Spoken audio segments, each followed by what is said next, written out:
Today's notes are on arithmetic sequences. I know it looks like arithmetic, but for sequences, for whatever reason, it is pronounced arithmetic. So you can start practicing that, I guess. There are two types of arithmetic sequences, explicit and recursive. We're going to do explicit today, and no, that doesn't mean that we're going to be like cussing math and stuff. It's just, that's what it's called, explicit.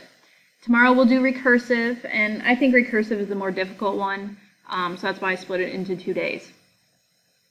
So arithmetic sequences, they are sequences where the difference between any two consecutive terms is always the same number. This is called the common difference. If you don't know what consecutive means, that just means the next one.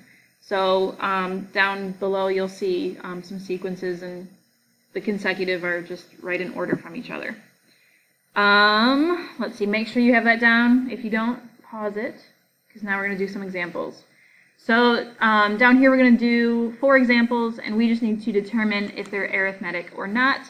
And to do that, we have to find the common difference of these lovely numbers. Okay, so common difference is basically what are you adding each time, or what are you subtracting in some cases. So to go from 3 to 6, we're adding 3. To go from 6 to 9, we're adding 3. To go from 9 to 12, we're adding 3. And 12 to 15, we are adding 3. They're all the same, so this one is arithmetic.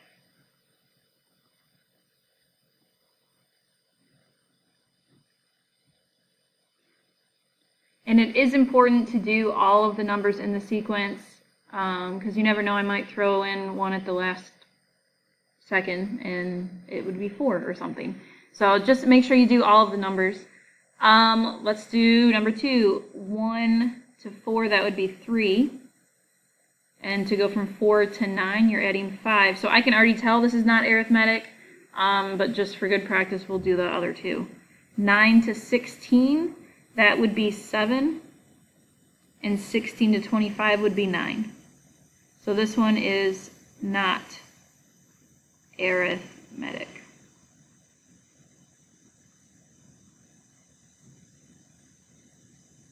Okay, let's look at the next 2. The next 2, it's going to pause and ask you for it. So go ahead and try number 3. Okay, for this one, from 2 to 4, you're adding 2. From 4 to 8, you are adding 4. And from 8 to 16, you're adding 8. So this one is not arithmetic. Whoops, I can't spell. That's an M, I promise. Okay, and try number 4 if you haven't already.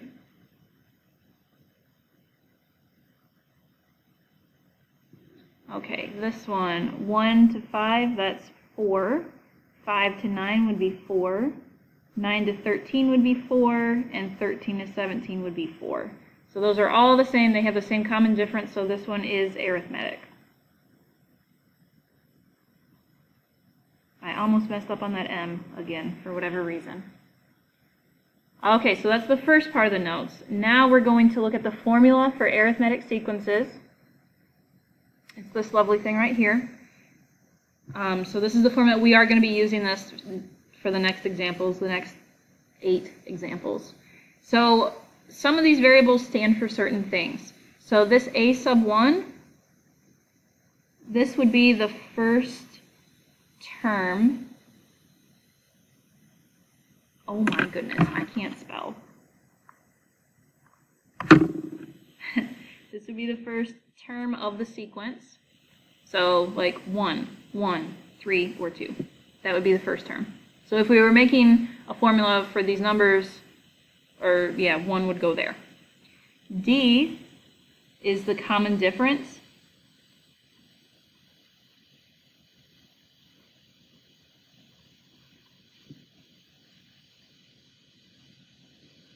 And N is the term you're solving for. So term you're solving for. And that'll make sense once we do the next 4 down below. So a sub 1 is the first term of the sequence, d is the common difference, n is the term you're solving for, and that same number will go right here too, and I'll show you in the examples down below. Okay, so number 1, let me scoot this up a little bit. Okay, number 1, what is the 46th term of the arithmetic sequence that begins 3, 5, 7, and so on? So we're going to use this formula. Instead of a sub n, we're going to do a sub 46. So a sub 46 equals, a sub 1 is the term that, or I'm sorry, is the first term, so this would be 3,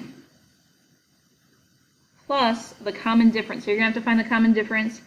Here you should be able to tell that it goes up by 2 each time. So 2, parenthesis, let's see, term you're solving for is 46, and then put the minus 1, close parentheses, and now you simplify it.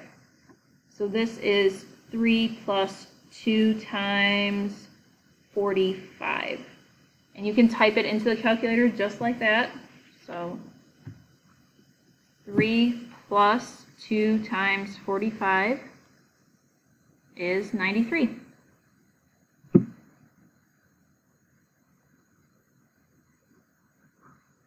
So what is the 46th term? It's 93, if we kept going with this sequence 46 times. Okay, let's look at another one, number 2. Actually, I'll have you try this one. What is the 100th term of the arithmetic sequence that begins 6, 11, and so on? So set it up just like this. Instead of 46, you're going to have 100. First term goes there. Common difference is there. Number you're solving for goes there. So go ahead and try that.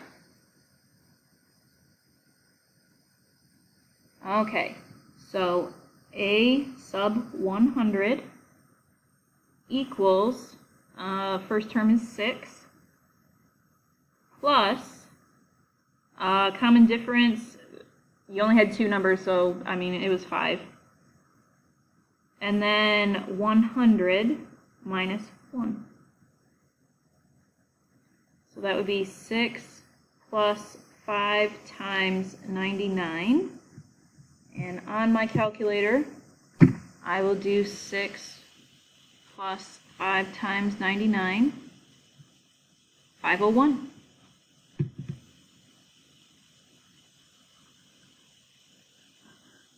Okay, so if you continued writing out all of those numbers for this sequence 98 more times, you would eventually get to 501. Okay, let's look at 3 and 4. Okay, number 3, what is the 14th term of the arithmetic sequence that begins 9, 4, negative 1? Now notice the sequence is going down, like you're subtracting each time. So that kind of changes a little bit in this formula.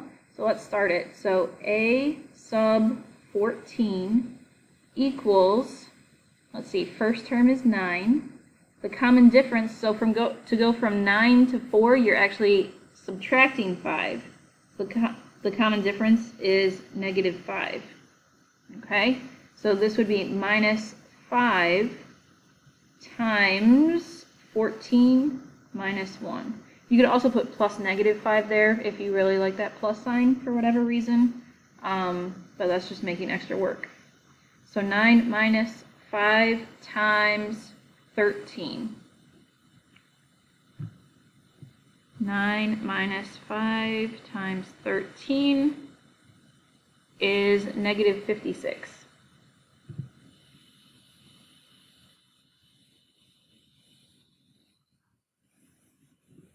And that makes sense, because if we had put plus 5, let's see, 9 plus 5 times 13 would be a positive 74, and that's going in the wrong direction. Because here we're going down, but then if we had 74, that would be going back up, and this isn't going to be like a parabola or anything weird like that. I would like you to try this one over here, number 4. What is the 120th term of the arithmetic sequence that begins negative 3, negative 9, negative 15, and so on? So go ahead and try that one. Okay. A sub 120 equals, the first term is -3. Now did you notice this is also going down?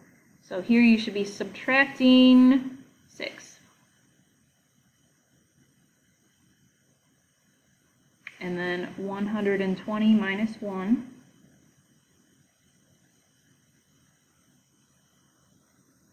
-3 minus 6 times 119. And let's do that one. -3 minus 6 times 119 is -717. Okay, so the reason why we have these formulas is because I don't want to write out 120 numbers. Okay, so this is why we kind of create formulas for this. The next 4, you're just going to write kind of this part of it, but you're not going to plug in all of the numbers. And I'll show you what that means. So for these down here, write an explicit formula for each sequence, and I did rewrite the formula down here. So basically, we don't know what n is because it doesn't say find the 15th term or anything like that. So basically, you are just plugging in the first term for A and the common difference for D, and this stuff stays the same. Okay, so let's look at number 1. So A sub n equals, A is the first term, so that would be, in this case, 2, plus, and the common difference, let's see, up by 2, so 2 times n minus 1. That's all you do for these. Okay, let's look at number 2. A sub n equals, first term is -5, plus, it's going up by 1 each time. So you can write the 1 in there if you want to. It doesn't really change anything. So there's that one. Okay, 2 more. Then you're done with notes. Okay, here it would be A sub n equals, first term is 6, plus, and it's going up by 6 each time. So 6n minus 1. Now if you can't see that it's going up by 6 each time, just subtract. So 12 minus 6 is 6. 18 minus 12 is 6. 24 minus 18 is 6. Okay, so that might be an easier way to find the common difference if you can't automatically see it. Okay, and this next one, it is going down. It's getting smaller. So this is going to be subtracting the common difference. So A sub n equals, first term is -4 times, whoops, what am I doing? So -4, and I already said the common difference should be subtracting, and it's going down by 4 each time. So -4 times n minus 1. Okay, so that is it for your notes for today. Your assignment is posted on Schoology, and it's set up just like this assignment. So if you have any questions, look back at your notes first. There you go.